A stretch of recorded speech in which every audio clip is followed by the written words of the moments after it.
네, 이 시간 현혹되지 말라라는 주제로 주일 오후 예배 말씀을 전하도록 하겠습니다. 성도 여러분, 오늘날 우리는 이 정보의 홍수 시대를 넘어서 영적 혼탁의 시대를 살아가고 있습니다. 유튜브와 SNS를 통해 검증되지 않은 수많은 거짓된 메시지가 쏟아지고 있고요. 기독교의 탈을 쓴 이단들이 교묘한 말로 성도들을 미혹합니다. 그들은 이렇게 이야기합니다. 예수님을 믿는 믿음만으로는 부족하다라고요. 그러니까 무언가 특별한 지식이나 체험, 율법적 행위가 더 있어야 된다라는 아주 간교한 속삭임을 하고 있는 것이죠. 이러한 영적 위기는 오늘날만의 문제가 아니었습니다. 주후 1세기, 그러니까 예수님께서 승천하시고 성령을 보내신 다음에 초대교회가 생성된 그때부터 수많은 이단들이 판을 치기 시작했습니다. 사도 바울이 감옥에 갇혀 있을 때 들려온 골로새 교회의 상황도 크게 다르지 않았어요.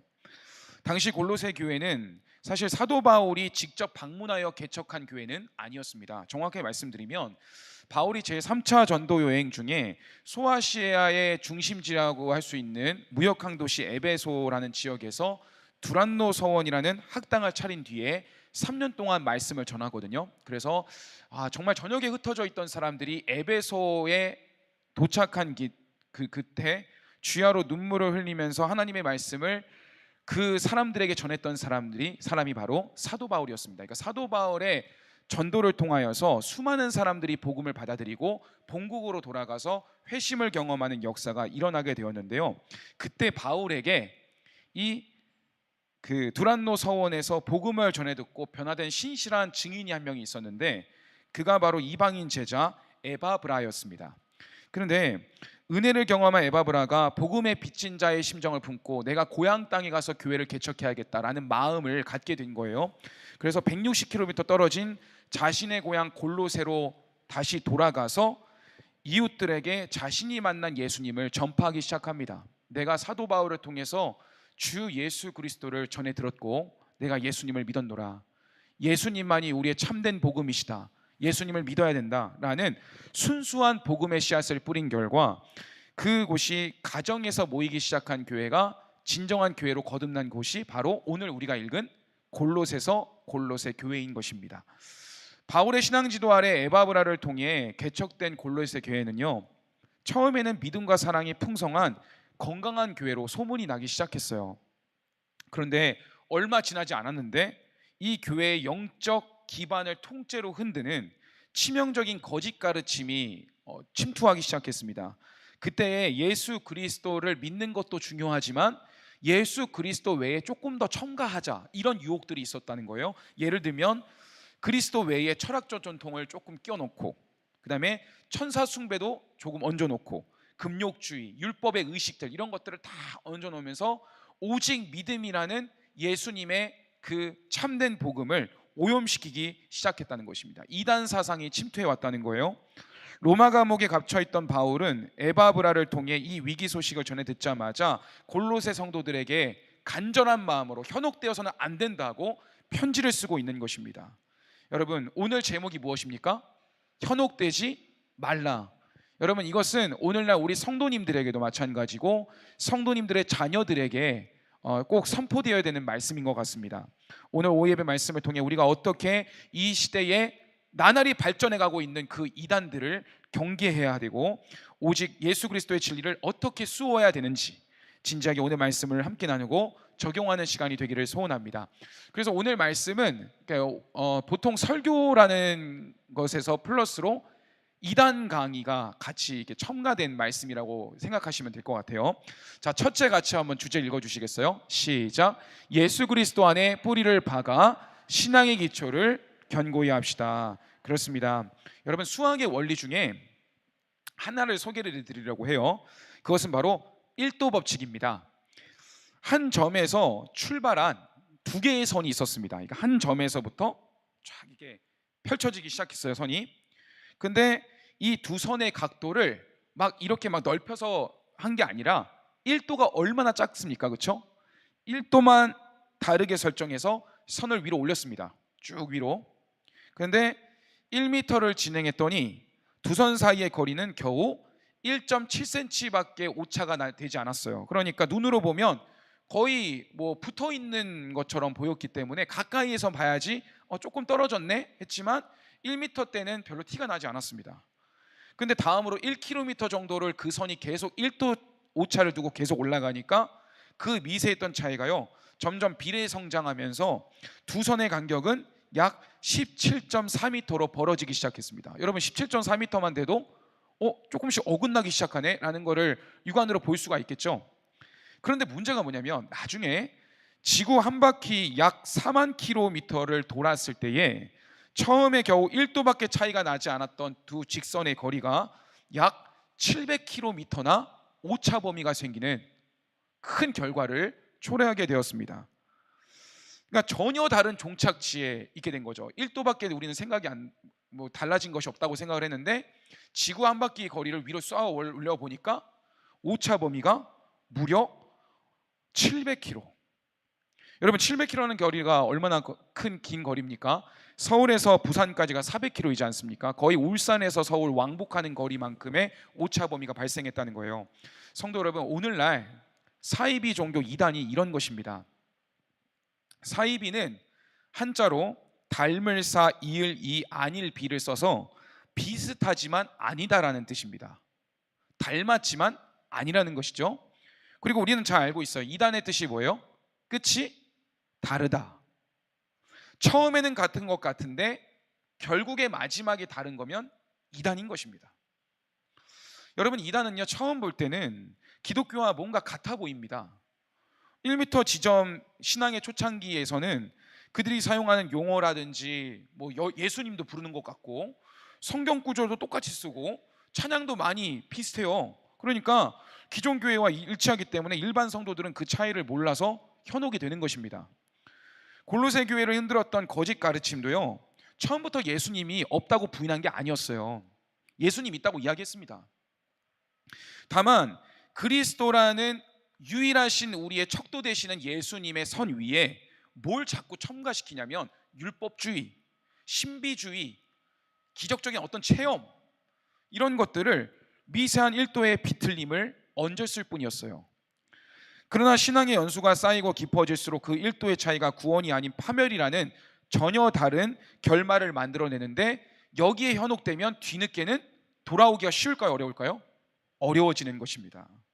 사랑하는 성도 여러분, 우리가 세상의 수많은 유혹과 이단의 교묘한 말장난이 흔들리지 않기 위해 가장 먼저 점검해야 될 것이 뭔지 아십니까? 내가 처음에 받아들인 복음이 무엇인가, 그것을 점검하는 것입니다. 여러분, 처음 받아들인 복음이 무엇입니까?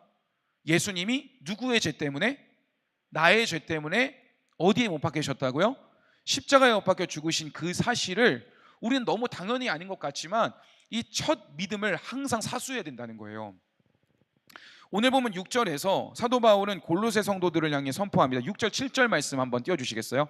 자, 같이 읽을게요. 시작. 그러므로 너희가 그리스도 예수를 주로 받았으니 그 안에서 행하되 7절 세움을 받아 교훈을 받은 대로 믿음에 굳게 서서 감사함을 넘치게 하라. 성도 여러분, 여기에 복음의 핵심이 담겨져 있고 우리가 평생 목숨 걸고 지켜야 할 진리가 골로새서에 담겨져 있습니다. 그것이 무엇입니까? 여러분, 바울은 예수님을 훌륭한 선생 정도로 이야기하지 않습니다. 도덕적인 성인 정도로 이야기하지 않습니다. 내 소원을 들어주는 조력자가 아니에요. 그리스도 예수를 무엇으로 받았다고 이야기했습니까? 주로 받았다는 것입니다. 여러분, 여기서 주라는 것은 헬라어로 큐리오스, 그것은 당시 로마 제국에서는 오직 황제에게만 붙일 수 있는 칭호였습니다. 예수님이 나의 주님이시다라는 고백은 이런 겁니다. 이 세상의 통치자는 로마 황제도 아니다.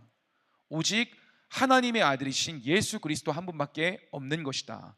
그래서 그리스도인은 황제 숭배 사상을 거절한 것 아니겠습니까? 순교의 각오를 가지고요. 여러분, 당시 골로새 교회 성도들은 앞서 말씀드렸던 것처럼 에바브라라는 그 초기 이방인 신자가 목회자가 됨으로써 그 교회에 순수한 복음을 전하면서 세워진 교회였습니다. 예수님이 나의 왕이시고 그분의 십자가의 그리고 부활 외에는 다른 구원의 길이 없다고 에바브라가 이야기를 했어요. 여러분, 그러면 그렇게만 믿고 주님이 기록해 주신 말씀을 묵상하고 세워가면 되는 것인데, 시간이 지나면서 교회 내부에 조금씩 이상한 목소리들이 들리기 시작한 것입니다. 이런 거죠. 예수님 믿는 거 좋지, 예수님 믿어야지. 그런데 그것만으로는 좀 부족하지 않겠어? 뭔가 더 깊은 차원의 영적 지식이 있어야 믿는 사람답잖아. 눈에 보이는 할례도 받아야 되고 철학적인 가르침도 더 있어야 되고 그래야지 진짜 구원받은 사람이지 라는 유혹이 골로새 교회에 침투해오기 시작했다는 것입니다. 성도 여러분, 이것이 바로 이단의 전형적인 수법입니다. 그들은 결코 처음부터 예수 믿지 말라고 이야기하지 않습니다. 예수님 믿는 것은 기본이고 거기에 플러스 알파가 있어야 된다고 이야기하면 무조건 이단입니다. 성도 여러분, 우리 그 부글산 교회가 속해 있는 교단이 어디입니까? 고신이지 않습니까? 우리 고신은 참 영적 자부심을 느낄 만한 게 뭐냐면, 다른 어떤 교단보다도요, 그 총회 안에서 공식적으로 이단 경계주의를 제일 먼저 정한 교단입니다. 근데 제가 이제 원래는 그 이단 경계주의를 지켰으면 좋았을 텐데 항상 매년 6월 첫째 주에 가져요. 그래서 저도 참 요즘에 그런 시대의 흐름을 보니까 우리 교회도 6월 첫째 주마다 이단 경계주의를 좀 가져야 되겠다. 그러니까 그게 꼭 무슨 뭐 다른 거를 누구를 강사를 초청할 게 아니라 오늘 이렇게 말씀 전하는 것처럼 우리가 항상 이 경각심을 가지는 말씀을 좀 살펴봐야 되겠다는 그런 생각이 들었어요. 근데 여러분, 여기서 보니까 이 현대판 사이비 이단들이 오늘날 우리에게 어떤 모습으로 다가올까요? 이단대책위원회의 조사에 따르면 그들의 포교 수법이 계속해서 매년마다 달라지고 있습니다. 우리가 그들의 접근 방식을 모르면 나도 모르는 사이에 영혼을 사로잡히게 될 수 있기 때문에 아무리 믿음이 좋은 중직자분들도 이것을 그냥 스쳐 지나갈 것이 아니라 참 진지하게 들으실 필요가 있어요. 네 종류 이단에 대한 설명을 간단하게 언급을 해드리겠습니다. 우리는 알고 있지만 딱히 생각이 안 나는 그런 내용들을 좀 말씀드리려고 하는데, 첫째로 우리 성도님들 아시는 이단 중에 무엇이 있습니까? 제일 그 속썩이는 이단이 뭐가 있습니까? 신천지 있잖아요, 그렇죠? 신천지는 다들 아시죠? 신천지는 길거리에서 무작정 전도하지 않습니다. 그들은 철저히 정통교회 성도들을 목표로 삼아 침투합니다.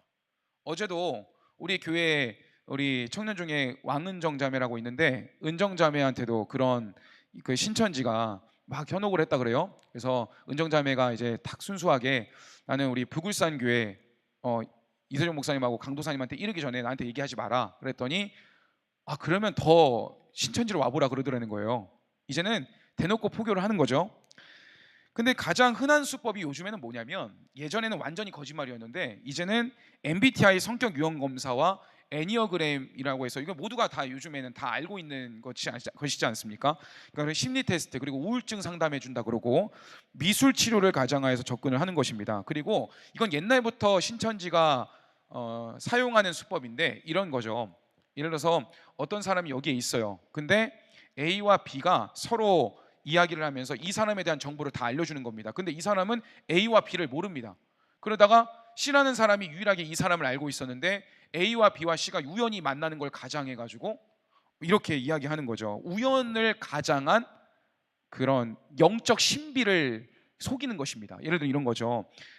기도하다가 여기를 와야 되겠다고 생각했는데 우리가 만났네요. 이런 겁니다.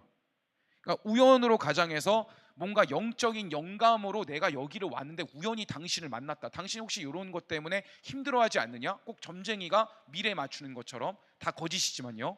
그런 것처럼 조작하여서 친분을 쌓고 더 이상 빠져나올 수 없도록 이제 올가매는 거죠. 그 다음에 처음부터는 신천지라고 얘기하면 사람들이 벌써 딱 반감을 가지니까 시온 기독교 선교센터로 가자. 그러면 시온이라는 말도 좋은 거고 기독교 좋은 말이니까 아무렇지 않게 가는 것입니다. 그러면 그런 것은, 그리고 제일 신천지나 어느 이단이 있는지 이 말하면 100% 이단입니다. 교회의 담임 목사님이나 담당 교육자에게는 절대로 말하지 마세요. 요즘에 시대가 아주 흉흉하니까 우리가 이렇게 순수하게 당신을 위해서 이렇게 좋은 성경 공부를 제안을 했는데 목사님이 괜히 오해할 수 있으니까 나중에 이해하시면 됩니다. 비밀로 하세요. 이런 100% 이단입니다. 여러분, 신천지가 이단인 결정적인 이유 말씀드릴게요. 교회의 머리이신 예수 그리스도를 밀어내고 교주 이만희를 성경이 약속한 이긴 자라고 얘기하고 약속의 목자라고 얘기하고 보혜사 성령이라고 말하는 가증스러운 이단이기 때문에 그렇습니다. 자, 두 번째는 뭐냐면 하나님의 교회 다들 들어보셨죠? 어머니 하나님을 믿어야 된다, 이런 이단이 있지 않습니까? 근데 이 이단은요, 문화복지적으로 포교법을 펼치는 거예요. 요즘엔 옛날 같은 막 초인종 눌러서 물 한 잔 주세요라고 했는데 이제는 다 우리가 그걸 알고 있기 때문에 어떻게 얘기하냐면 이런 거죠. 우리 어머니께서 만든 어떤 글과 미술전을 전시회를 한다. 문화적으로 콘텐츠가 이렇게 다양한데 무료로 오면 되겠다. 공짜로 전시회를 열어주고 그 전시회를 볼 수 있도록 속이는 것이죠. 혹은 환경정화 활동이라든지 헌혈봉사라든지 이웃돕기 등등, 그러니까 누가 봐도 경계심을 풀 수 있는 요소를 가지고 이야기를 한다는 거예요. 그러다가 경계심이 점점 사라질 때쯤에 이 얘기한다는 거예요. 혹시 6월절에 대해 들어보셨습니까? 어머니의 하나님, 이런 100% 무슨 이단이다? 무슨 이단이라고요? 하나님의 교회라는 거예요. 그러니까 저는 여기 성도님들께 이 말씀을 드릴 때 더 이상 이 얘기를 들은 이후로 궁금해하지 않으셔도 됩니다. 더 깊이 팔 필요가 없는 것들이에요. 그래서 그리고 또 하나님의 교회가 이단인 결정적인 이유가 뭔지 아십니까? 1985년에 교주 안상홍이 죽었어요. 근데 그 안상홍이 죽으니까 그 종교가 점점 약화될까 봐 우리가 잘 아는 것처럼 그 안에 잠길자를 무슨 하나님이라고 얘기하는 거예요? 어머니 하나님이라고 이야기하면서 사람이 교주, 신의 영역을 침범하고 하나님의 이름을 만홀히 여기는 것입니다. 셋째로는 여호와의 증인입니다. 여러분, 우린 여호와의 증인을 우리 젊은이들이 제일 많이 볼 겁니다. 왠지 아세요? 제가 얼마 전에도 봤는데 성남동에 길 지나가다가 가만히 두 사람이 어떤 가판대 두고, 그리고 여기서 파수대나 깨어라 이러면서 JW라는 글씨 적어놓고 아무 말 하지 않고 24시간 서 있는 거예요, 그냥. 그리고 롯데호텔 맞은편 횡단보도 앞에서 누군가가 내게 말 걸 때까지 멋있고 잘생긴 외모를 가진 사람, 청년들이 가만히 서 있는 거죠. 그러면 만약에 무슨 말을 거잖아요. 그러면 어디를, 누구를 타겟을 하냐면 인생의 허무함을 느끼거나 우울하거나 가정이 깨어진 그런 사람들에게 집중적으로 포교 활동을 하는 거예요. 그래서 2인 1조로 이야기하면서 지상낙원이 뭔지 보여주겠다. 그리고 그런데 이제 문제는 여호와의 증인이 이단인 결정적인 이유가 뭔지 아십니까? 기독교 신앙의 본질인 성부 하나님, 성령 하나님, 성자 예수님을 부정한다는 것입니다. 여호와의 증인은 명백한 이단입니다. 자, 마지막 하나만 더 얘기할게요. 우리가 아는, 특히 우리 부글산 교회에 수없이 매일마다 지나가는 몰몬교. 여러분, 몰몬교는 어떤 거냐면 성경을 믿습니다. 몰몬교는 미국에 진짜 많은데 몰몬교가 뭘 믿냐면 성경보다 거기에 있는 한 선지자가 있어요. 성경에 나오지도 않는 인물이에요. 그 선지자가 계시를 받은 몰몬경을 성경보다 좀 더 권위를 높이 두는 것입니다. 그래서 여기서 제일 악한 그 이론이 뭐냐면 인간이 신이 될 수 있다는 것입니다. 여러분, 얼마나 가증스러운 이단입니까? 그래서 몰몬교회는 영원한 발전론을 만드는 거예요. 사람이 계속해서 거듭나면 신이 될 수 있다. 얼마나 가증스럽습니까? 그래서 이 몰몬교가 어떻게 오냐면, 저는 성경에서 그 이단에게 인사도 하지 말라 그랬는데 자꾸 저한테 인사를 하는 거예요. 여기 그 외국인들 2명이 항상 하얀 셔츠 입고 여기 지나다닌단 말이에요. 근데 옛날엔 남자들만 그랬는데 요즘엔 여자들도 그렇게 한다는 거예요. 저 몇 번이나 봤어요. 한 수십 번은 본 것 같은데, 그런 사람들이 무료 영어 교실 열어준다 그러고 건전한 청년 커뮤니티라고 얘기하면서 청년들을 중심으로 포섭 활동을 하는 것입니다. 성도 여러분, 이단들의 이러한 여러 가지의 포교 수법의 공통점이 무엇입니까? 우리의 피로와 약점, 호기심과 영적 결핍을 교묘하게 파고든다는 점입니다. 예수님이 우리를 위해 십자가에 못 박혀 계신 그 은혜가 얼마나 감격스러운 사건인데 그것만으로 되겠느냐? 좀 더 뭔가가 있어야지, 신비한 체험이 있어야지 라고 이야기하면 그것은 명백한 이단인 것이죠. 그런데 그들은 절대로 악한 모습으로 사탄 마귀처럼 눈이 찢어진 모습으로 오지 않습니다. 광명의 천사처럼 가장 친절한 이웃의 모습으로 저와 여러분에게 다가오는 것입니다. 여러분, 그리고 이단들이 또 전형적인 특징이 하나가 있어요. 예전에 신천지가 이런 걸 많이 했는데 여러분 잘 들으셔야 됩니다. 기성교회 성도님들을 무너뜨리기 위해 제일 많이 하는 수법이 뭐냐면 기성교회를 비판하는 것입니다. 예를 들면 이단이 우리 교회를 침투해 온다 그러면 이쪽으로 오십시오 이렇게 말할 게 아니라 조용히 와가지고 부굴산 교회에 대해 계속 안 좋은 말을 한다는 거예요. 부굴산 교회의 교회 목사님 이상하다더라, 그리고 중직자들이 너무 세상적이라더라, 이거를 너무 안 좋게 얘기하면서 이 교회 말고 좀 더 건강한 교회로 데리고 가겠습니다. 그러면서 그 사람을 데리고 간다는 거예요. 그게 산업기기 아니겠습니까? 여러분, 그리고 또 다른 방법이 뭐냐면 거짓 은사주의예요. 신비한 영적 체험에 목마른 성도들을 목표로 삼는 거죠. 우리는 지금 고신이기 때문에 오직 말씀 중심이라서, 특히 우리는 성령의 은사를 오늘날 보기를 원하는 그러한 갈급함이 있는데 너무 말씀 중심이고 보수적인 교단이다 보니까 어느 순간 나도 모르게 이런 걸 너무 따라가고 싶어하는 마음이 생긴다는 거예요. 그래서 이런 거죠. 기도 중에 환상을 봤다, 직통 계시를 받았다. 여러분, 제가 지금 말씀드리는 거지만요, 저는 오늘날 성령 하나님께서 우리 성도님들에게 때를 따라 기적을 행하신다는 것을 믿는 목사입니다. 성령의 능력을 제한해서는 안 됩니다. 그런데 제가 조금 뒤에 결론적으로 왜 이러한 것이 잘못된 것인지를 알려드리겠습니다. 바울은 오늘 본문 8절에서 경고하고 있습니다. 8절 말씀 같이 한번 읽어볼까요? 시작. 누가 철학과 헛된 속임수로 너희를 사로잡을까 주의하라. 이것은 그리스도를 따름이 아니니라. 여러분, 이러한 미혹에 흔들리지 않으려면요, 우리의 출발점으로 돌아가야 된다고 말씀을 드렸어요. 저와 여러분은 이미 예수님을 나의 구주이자 삶의 주인으로 영접했습니다. 아멘이십니까? 그분 한 분이면 끝난 것입니다. 왜 예수님 말고 다른 게 있어야 됩니까? 주님 외에 다른 어떤 추가적인 지식이나 무언가가 내 구원을 완성해 주는 것이 아니에요. 여러분이 처음 받은 그 복음, 예수 그리스도가 나의 주님이시라는 이 위대한 진리가 기초 학문이 아니에요. 가장 완전한 영적 학문인 것입니다. 그렇다면 우리가 어떻게 해야 이미 받은 복음에 흔들리지 않고 굳건히 설 수 있을까요? 오늘 본문에서 이런 말씀이 있어요. 바울은 7절에서 농부의 언어를 사용하고 있고 건축가의 언어를 빌려 와서 매우 생생하게 우리에게 권면하는데, 제가 읽어드릴게요. 그 안에 뿌리를 박으며 세움을 받아 교훈을 받은 대로 믿음에 굳게 서서 감사함을 어떻게 하라고요? 넘치게 하라.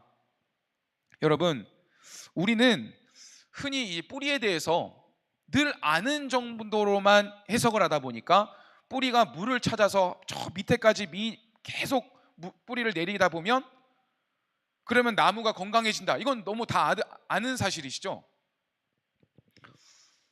여기서 우리가 조금 더 깊이 알기를 원합니다. 뿌리의 진실을. 그래서 제가 오늘 본문 말씀 화면을 나무의 뿌리로 이렇게 그려놓은 건데, 우리는 흔히 뿌리를 물과 영양분을 빨아들이고 나무를 지탱하는 수동적인 기관으로 생각하는 경우가 많습니다. 하지만 식물학이 밝혀낸 뿌리의 실체는 더 깊습니다. 많은 의미가 담겨져 있어요. 뿌리는 나무 전체의 삶을 결정하는 통제센터예요. 하나님이 창조하신 대자연을 연구하는 학자들에 따르면 땅속 깊은 어둠 속에 묻혀있는 뿌리의 맨 끝부분에 겨우 수 밀리미터밖에 되지 않는 근단이라는 조직에 한 가지 놀라운 비밀이 숨겨져 있는 거예요. 여러분, 이 작은 뿌리 끝 조직은요, 마치 동물이나 인간의 신경계처럼 끊임없이 전기 신호라든지 화학 신호를 이 나무 전체의 세포에다가 전달을 하는 것입니다.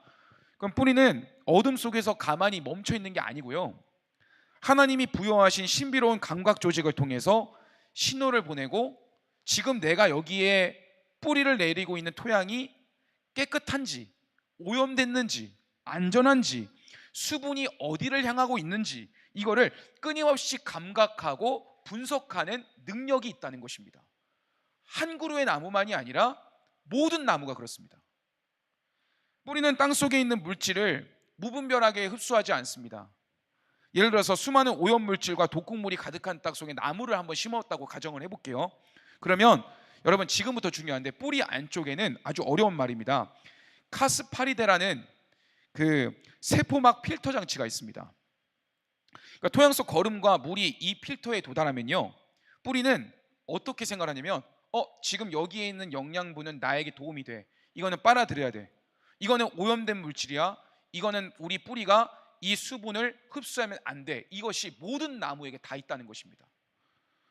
영양분은 받아들이고 오염된 독성은 철저히 밀어내는 작업을 여기 카스파리데 조직이 하는 것인데, 그러면 결국에는 나무 줄기로는 깨끗한 물만 공급이 되는 것이죠. 그것의 역할을 하는 것이 뭐라고요? 뿌리라는 것입니다. 그뿐만이 아닙니다. 뿌리가 자라나다가 도저히 뚫을 수 없을 것 같은 거대한 안반을 만나면 어떻게 될까요? 성장을 멈추거나 포기하지 않습니다. 뿌리 끝에는요, 유기산이라는 특수한 그 산성 물질을 분비하게 되어 있어요. 그래서 그 강력한 액체로 단단한 바위를 화학적으로 어떻게든 조금씩 녹여내서 그 바위가 안반이고 딱딱해도 뿌리는 그것을 뚫고 자리를 잡는 것입니다. 여러분, 이 단계에 이르면 세상 그 어떤 폭풍이 불어와도 나무는 절대로 뽑히지 않습니다. 지상의 줄기가 꺾일지언정 뿌리는 견고한 것입니다. 그렇습니다, 성도 여러분. 바울이 그리스도 안에 뿌리를 박으라고 명령한 영적 신비가 지금 우리가 흔히 보는 나무의 뿌리에 다 담겨져 있는 것입니다. 세상의 온갖 인본주의 사상과 교묘한 이단의 속임수들이 우리 영혼을 흔들리려 할 때 우리는 예수님만이 나의 유일한 하나님 되시고, 그리고 우리 주님이 내게 알려주신 복음의 신비, 그것만을 알고 뿌리내는 성도는요, 저절로 오늘날 영적 나무의 카스파리데 필터처럼 그것을 본능적으로 알아내고 잘못된 정보는 거부하게 된다는 것입니다. 저는 이러한 은혜가 우리 성도님들의 평생의 삶 동안 이어지기를 주님의 이름으로 축원합니다.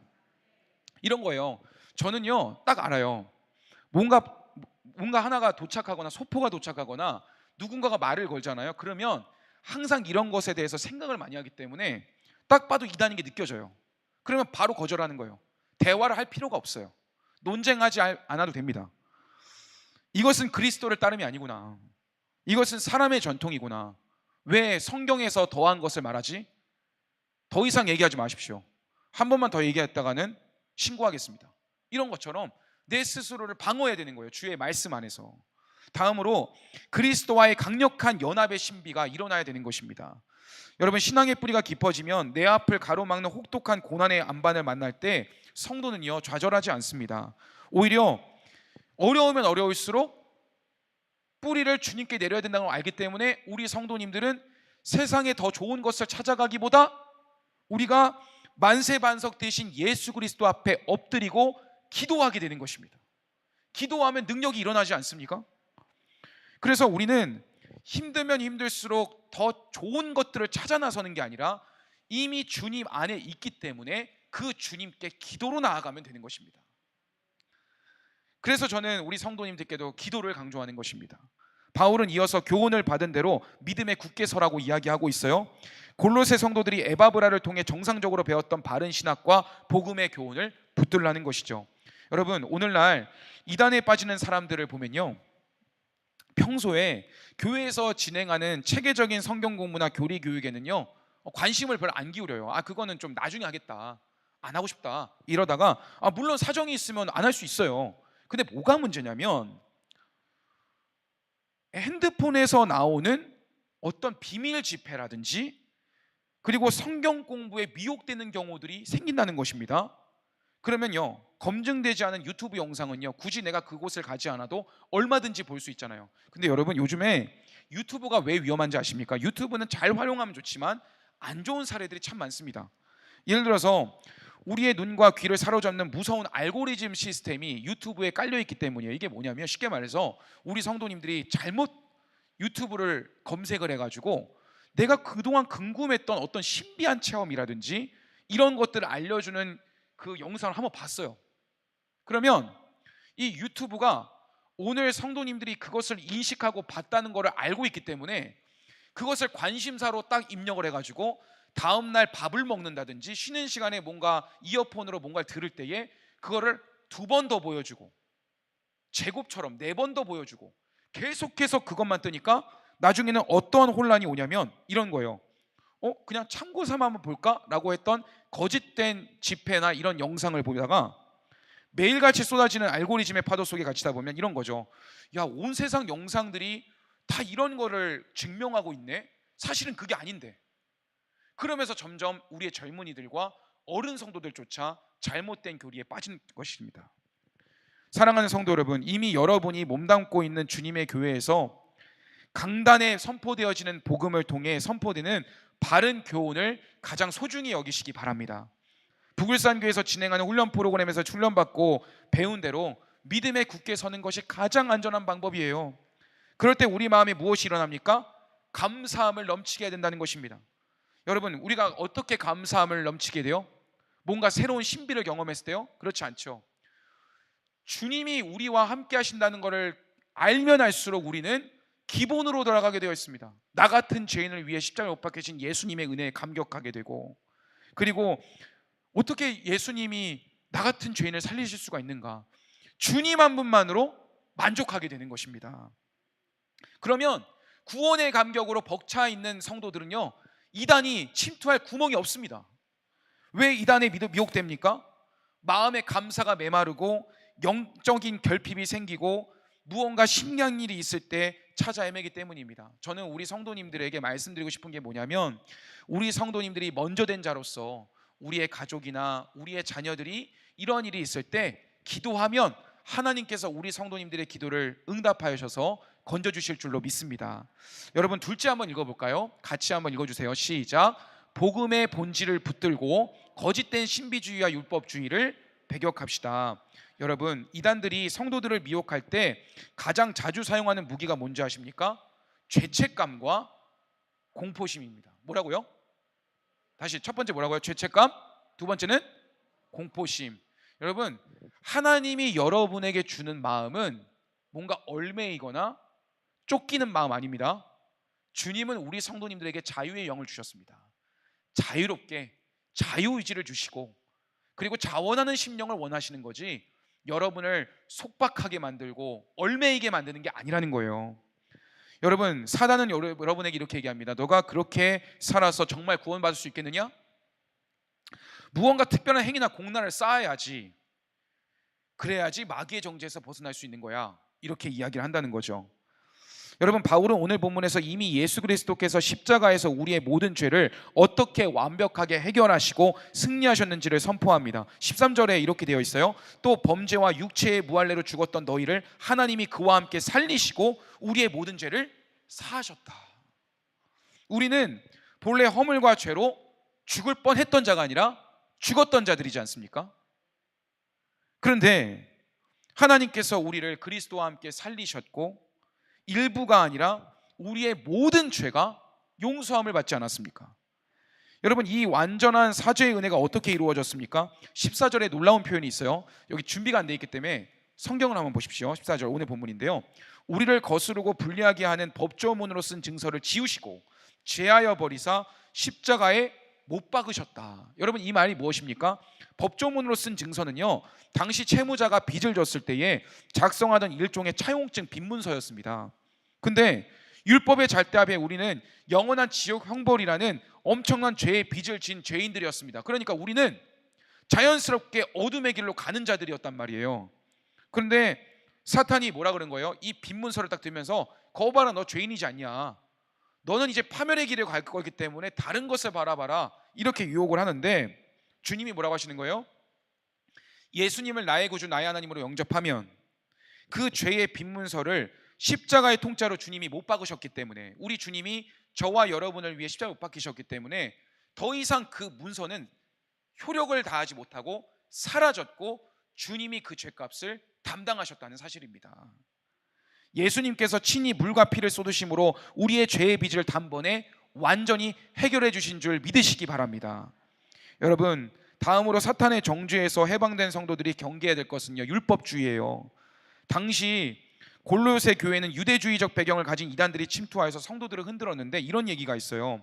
그러므로 먹고 마시는 것과 절기나 초하루나 안식일을 이유로 누구든지 너희를 비판하지 못하게 하라. 여러분, 이게 무슨 말입니까? 거짓 교사들은 구약의 정결한 음식법도 지켜야 된다, 유대인의 3대 절기 무조건 지켜야 된다, 초하루 월삭과 특히 안식일을 지켜야만 한다, 물론 맞는 말인 것 같습니다. 그런데 복음의 자유를 누리는 것이 무엇입니까? 원래 베드로가 성령 하나님이 이 땅에 임하시고 성령 안에서 거듭난 우리 베드로가 나중에는 어떤 환상을 봤어요? 부정한 동물을 먹으라고 했을 때 하나님, 성경에 기록되어 있는데 그걸 내가 어떻게 먹습니까? 이걸 3번이나 거절했잖아요. 근데 주님이 뭐라고 그랬어요? 내가 정하다 한 것을 너가 부정하다 하지 말지니라. 그러니까 예수님께서 단번에 속죄제물이 되심으로 우리에게 자유를 주셨는데 아직도 율법주의에 얽매여 있는 거예요. 여러분, 그리고 바울이 이 영적 혼란을 한 문장으로 정리하는데 17절 말씀을 보십시오. 이것들은 장래일의 그림자이나 모험은 그리스도의 것이니라. 이거는 어렵게 생각할 필요 없습니다. 여러분, 태양이 떠오르면 우리 사람들도 어디를 지나갈 때마다 그림자가 어떻게 돼요? 따라오잖아요, 그렇죠? 그런데 그림자가 진짜예요, 아니에요? 진짜 내 실체입니까? 아니죠. 나를 비춰주는 하나의 상징인 거지 그게 곧 저는 아니지 않습니까? 그러니까 진짜 물체가 어떻게 생겼는지 보여주는 임시 지표가 그림자라는 것이죠. 구약의 모든 제사, 할례, 음식법, 그리고 여러 가지의 율법들은요, 예수님의 은혜를 돋보이게 해주는 그림자라는 것입니다. 근데 그게 예수님을 앞서면 안 된다는 것입니다. 그래서 그림자라는 표현을 쓰셨다는 거예요. 성도 여러분, 제가 며칠 전에 교회를 출근을 했어요. 화요일이었던 것 같아요. 그러니까 제가 주일 사역 끝내고 월요일 새벽 기도 드리고 월요일 하루 쉬니까 소포가 뭐가 오는지 모르잖아요, 그렇죠? 그래서 화요일에 출근을 했어요. 그래서 제가 아침에 오면 이 소포물을 다 본단 말이에요. 근데 어떤 책이 도착했는지 읽어드릴게요. 지난 며칠 전에 온 책입니다. 바로 버려버렸습니다. 어떤 책이었냐면 순간 이 좋은 책인가 이랬어요. 제가 제목이 뭐냐면 성도를 이단으로부터 100% 지켜주는 책. 그 다음 문구, 사람이 하나님이 되는 복음이 영원하고 완전한 신학이다. 주종철 목사. 여러분, 찾아봤습니다. 그런데 이상한 문구가 하나 있는 거예요. 예수님이 사람이면서 하나님이신 것처럼 믿는 자들도 사람이면서 하나님이 되어야 하나님의 친아들이 됩니다. 이상한 것입니다. 그래서 그 광주 지역에서 그것도 목사에게, 담임 목사에게 이 책이 도착을 했는데 가만히 확인을 해보니까 이미 고신으로부터 2006년에 이단성이 있다고 판명이 된 교회였어요. 이 교회는 통합에서도 이단 판정이 되었고요. 이것은 뭐냐면 그 사람이 직접 직통 계시를 받았다는 것입니다. 그래서 기존 교회에는 없는 새 복음이 나에게 임했다. 그러니까 나에게 찾아와라. 그러면 하나님이 될 것이다. 이런 이야기를 했다는 거예요. 그런데 그 이단이 저에게 책을 보내면서 제일 위에 책의 문구에 뭐가 적혀 있냐면 성도를 이단으로부터 100% 지켜주는 책이라고 적혀 있는 거예요. 여러분, 오늘날 시대가 이렇게 무서운 것입니다. 교육자에게 아무렇지 않게 이야기를 하는 거예요. SNS에도요, 이세종 목사님의 사역을 응원합니다. 그럼 100% 이단이 저한테 접근한 거예요. 그럼 그 다음에 뭐라고 하냐면 신천지 교도 누구입니다. 대화 한번 해보시겠습니까? 이렇게 얘기한단 말이죠. 여러분, 이렇게 무서운 세상입니다. 하지만 우리가 진리 가운데 서 있으면 무서워할 것 없습니다. 마지막으로 바울은 골로새 교회를 좀먹던 또 하나의 치명적인 이단 사상인 신비주의의 실체를 폭로합니다. 18절입니다. 아무도 꾸며낸 겸손과 천사 숭배를 이유로 너희를 정죄하지 못하게 하라. 그가 그 본 것에 의지하여 그 육신의 생각을 따라 헛되이 과장하고. 여러분, 당시 골로새 교회의 신비주의 이단들은요, 아주 교묘하게 영적인 척했습니다. 그리고요, 이렇게 얘기했어요. 겸손한 척하면서 천사 숭배를 조장했어요. 여러분 생각해 보세요. 이렇게 얘기한 거예요. 얼마나 엉뚱하게 얘기를 하지 않아요, 이단은. 이렇게 얘기한 거죠. 우리가 거룩하신 하나님 앞에 나아가야 되지 않냐. 그런데 우리 죄인이잖아. 그럼 어떻게 보좌 앞에 함께 나아갈 수 있겠어? 그러면 그 영적인 세계의 중보자인 천사에게 숭배를 해야 우리가 하나님께 나아갈 수 있는 거야. 이렇게 이야기했다는 거예요. 여러분, 이것은 진실입니까? 거짓입니까? 거짓이잖아요. 천사가 있을 필요가 없잖아요. 우리가 예수님을 믿는 믿음으로 나아가면 은혜의 보좌 앞에 담대히 나아갈 수 있는 것인 줄로 믿습니다. 그런데 사탄은 교묘하게 우리를 현혹시키는 것입니다. 그리고 사도 바울이 골로새 교회에 경고했던 이 천사숭배 사상이 얼마나 그 당시에 잘못된 뿌리를 내렸는지 알려드리면요, 바울이 골로새서를 기록한 지 무려 300년이 지나서요, 그 골로새 이웃 지역이 라오디게아라는 교회 한번 들어보셨죠? 라오디게아라는 지역이 있었거든요. 근데 너무 천사숭배 사상이 이단 목소리가 커지니까 라오디게아 공의회를 열었어요. 그래서 이렇게 얘기했습니다. 이단 판정을 내린 겁니다. 기독교인은 하나님의 교회를 떠나 은밀히 천사들의 이름을 부르며 소환하거나 그들을 예배하는 비밀 집회를 열어서는 안 된다. 이는 결코 허용될 수 없는 일이다. 이렇게 판정을 내려버렸어요. 성도 여러분, 오직 우리의 유일한 머리 대신 예수 그리스도 한 분만에 붙들 수 있는 저와 여러분이 되기를 간절히 소원합니다. 여러분, 우리가 또 다음 세대를 이러한 잘못된 이단으로부터 보호해야 되지 않겠습니까? 그런 영적 의무가 우리들에게 있는 것입니다. 여러분, 성도의 영적 성장과 성숙은 어디서 올까요? 19절, 머리를 붙들지 아니하는지라 온몸이 머리로 말미암아 마디와 힘줄로 공급함을 받고 연합하여 하나님이 자라게 하심으로 자라느니라. 여러분, 이제 여기서 보니까 사랑하는 성도 여러분, 우리가 왜 예수님 한 분만으로 충분한 것입니까? 질문을 드리는 거예요. 왜 예수님 한 분이면 충분한 거죠? 그 이유는 예수님께서 우리 성도님들을 사랑하실 때 조금 사랑하신 것이 아니었기 때문입니다. 우리가 아직 죄인 되었을 때 주님이 우리를 먼저 찾아와 주셨죠. 그리고 우리를 살리시기 위해 십자가에서 자신의 생명을 내어주시지 않았습니까? 주님은 십자가 위에서 우리의 죄를 조금 덮어주신 게 아니라 온전히 덮어주신 것입니다. 우리의 빈문서를 찢어버리셨고 우리를 정죄하던 사탄의 권세를 무너뜨리셨고요, 우리를 하나님의 자녀로 삼아주셨습니다. 무엇이 우리에게 더 필요한 것입니까? 예수님의 사랑보다 더 큰 사랑이 있습니까? 그렇죠. 예수님의 십자가보다 더 완전한 구원이 없습니다. 예수님의 은혜보다 더 깊은 진리는 없는 것입니다. 그래서 이단은 언제나 예수님보다 조금 더 많은 것을 더하라고 얘기할 때 우리는 그럴 필요가 없다고 이야기해야 된다는 것입니다. 여러분, 저는요 여기서요 한 가지 우리 성도님들이 오해하지 않도록 말씀을 드릴게요. 제가 아까 전에 마지막으로 이야기하겠다고 말씀드렸던 부분이 뭐였냐면, 저는 오늘날 성령님께서 강권적으로 역사하셔서 불가능을 가능케 하시고 없는 것을 있게 하시고 불치병을 치료하시고 영적 눌림에 빠져있는 귀신 들린 자가 치료되는 것을 믿는 목사입니다. 그것을 우리는 거절해서는 안 됩니다. 아무리 보수적인 고신이라도 성령님의 강권적인 역사를 제한해서는 안 되는 것입니다. 그런데 여기서요, 지금도 하나님은요 우리의 병든 몸을 일으키십니다. 무에서 유를 창조하십니다. 그리고 도저히 내가 이 상황에서 경제적으로 해결을 받을 수가 없는데 하나님의 환경을 만드시는 거예요. 그거는 무에서 유를 창조하신 창조주 하나님만 하실 수 있는 일이거든요. 저는 그것을 수없이 경험했어요.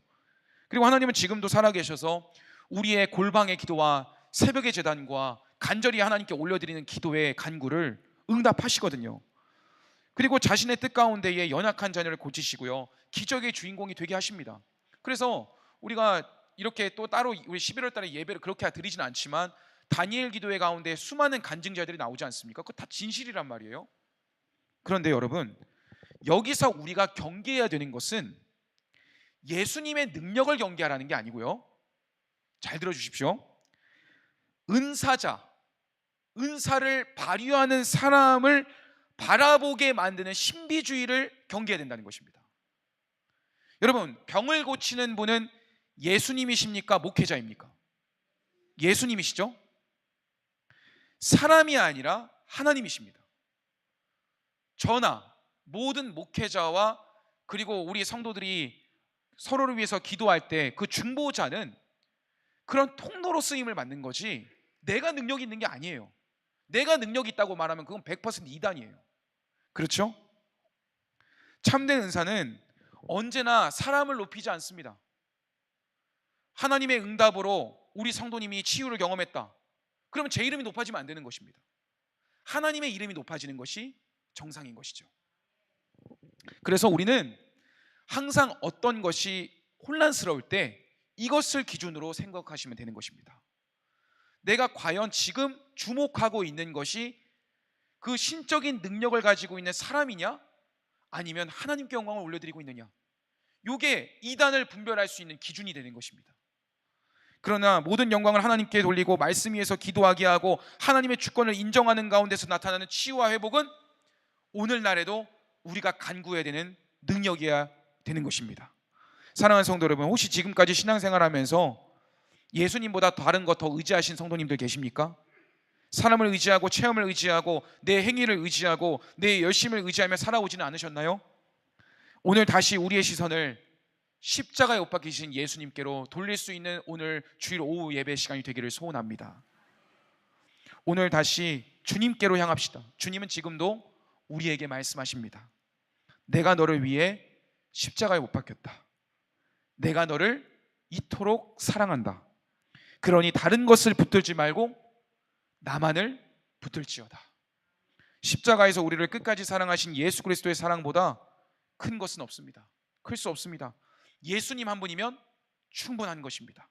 그 사랑 붙들고 끝까지 승리하는 우리 부굴산교회 성도님들 되실 뿐만 아니라 영적인 이 진리의 터 위에 서서 복음을 사수할 수 있는 저와 여러분이 되기를 주님의